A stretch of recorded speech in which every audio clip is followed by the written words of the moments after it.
बात राजनीति की लिहाज से करें तो आज का दिन बहुत अहम था। एक तरफ दिल्ली में प्रधानमंत्री नरेंद्र मोदी एक बार फिर से 370 सीटों की गारंटी दे रहे थे, तो दूसरी ओर कांग्रेस नेता राहुल गांधी आज प्रधानमंत्री मोदी के संसदीय क्षेत्र वाराणसी में थे। जल्दी से दो तस्वीर आपके सामने रखते हैं, आइए देखते हैं। दोनों तस्वीर लेकर आइए स्क्रीन पर, दो तस्वीरें आपको दिखाएं। ये देखिए, राजधानी दिल्ली में बीजेपी का 2 दिवसीय राष्ट्रीय अधिवेशन चल रहा है, जिसमें प्रधानमंत्री मोदी सहित बीजेपी अध्यक्ष जेपी नड्डा, केंद्रीय मंत्री अमित शाह, केंद्रीय मंत्री राजनाथ सिंह समेत तमाम बड़े नेता शामिल हुए। पूरे देश से बीजेपी के नेता शामिल हुए। तो दूसरी तरफ राहुल गांधी जो आज काशी में 12 किलोमीटर लंबा रोड शो करते नजर आए। ये दो तस्वीरें बताती हैं कि लोकसभा चुनाव में महज कुछ हफ्तों का वक्त बचा है और दोनों ही पार्टियां चुनावी मैदान में उतरकर ताल ठोक रही हैं। बीजेपी कह रही है मुकाबला 400 वर्सेस 40 का है, तो कांग्रेस कह रही है कि हम बीजेपी को 200 से नीचे रोक लेंगे। चलिए पहले बात करते हैं बीजेपी के राष्ट्रीय अधिवेशन की।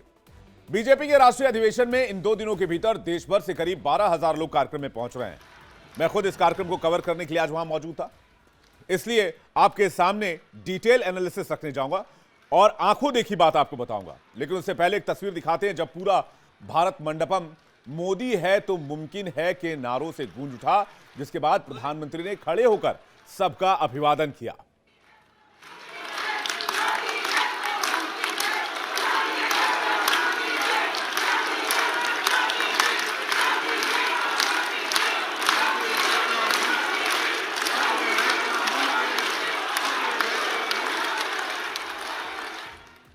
आज के अधिवेशन में प्रधानमंत्री मोदी ने बीजेपी कार्यकर्ताओं को 370 का टारगेट दिया।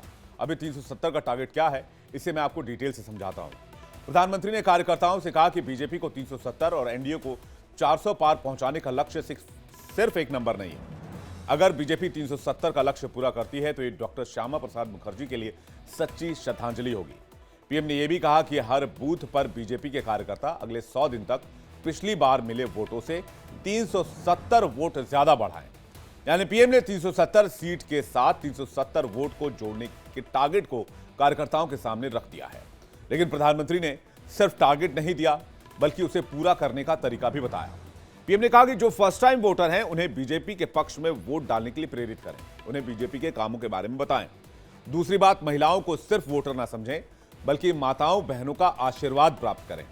अपने 10 साल के कामों की उपलब्धियां, मोदी सरकार के काम जनता तक ले जाएं, लाभार्थियों को उनको बताएं। कमल का फूल ही लोकसभा चुनाव में हमारा उम्मीदवार है, ये बात लोगों को समझाएं। जेपी नड्डा ने, बीजेपी अध्यक्ष ने आज इस अधिवेशन में क्या कुछ कहा, आपको सुनवाते हैं। कि हमने पीछे भी जीत देखी है और हमने आगे भी जीत देखनी है। हम सब लोग यहां से आज उत्साह हम सबके मन में है, हम उत्साहित हैं, लेकिन उत्साह के साथ साथ प्रफुल्लित भी हैं। लेकिन उसके साथ साथ हमको चेतन अवस्था में रहते हुए पूरी ताकत के साथ 370 पार करना है और एनडीए को 400 लाना है, उसके तरफ हमको आगे बढ़ना है। 370 हमको पार करना है और इसके लिए हर बूथ पर पूरी ताकत से जुटना है। ये हमारे सामने जो भारतीय जनता पार्टी के कार्यकर्ता दिन रात एक करते हैं, मुझे पूरा भरोसा है आप पर, पूरा विश्वास है।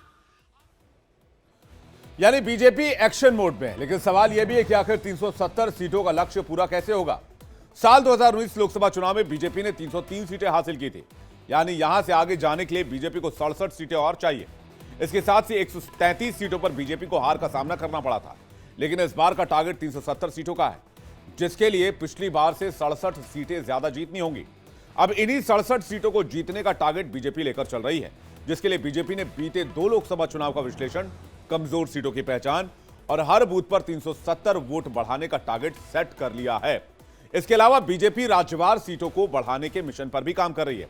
इसी शो में हमने आपको बताया था कि जिन राज्यों में बीजेपी का स्ट्राइक रेट 100% है, वहां परफॉर्मेंस दोहराने का मिशन है।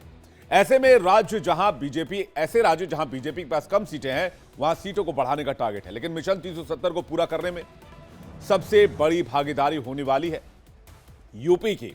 राजनीति में अक्सर यह कहा जाता है कि दिल्ली का रास्ता यूपी से होकर गुजरता है, इसलिए राजनीतिक दलों का फोकस उत्तर प्रदेश पर ज्यादा है। और इसी कड़ी में आज कांग्रेस के बड़े नेता राहुल गांधी अपने न्याय यात्रा के 35वें दिन काशी पहुंच गए। काशी वो इलाका है जो प्रधानमंत्री का संसदीय क्षेत्र है और यहां पर राहुल गांधी ने 12 किलोमीटर लंबा रोड शो किया। राहुल गांधी को वाराणसी के बाद भदोही जाना था, लेकिन अचानक से राहुल पीएम मोदी का संसदीय क्षेत्र वाराणसी से सीधे अपने संसदीय क्षेत्र चले गए और उधर भदोही में कांग्रेस के लोग राहुल की राह देखते रहे। आज पूरे दिन करीब 8 घंटे तक राहुल गांधी वाराणसी में थे। जरा तस्वीरें देखिए फुल स्क्रीन। इस दौरान बीजेपी का विरोध प्रदर्शन भी देखने को मिला। जब राहुल गांधी का रोड शो खत्म हुआ तब बीजेपी कार्यकर्ताओं ने चौराहे को गंगाजल से धोया। उनका कहना था कि राहुल ने चौराहे को दूषित कर दिया है।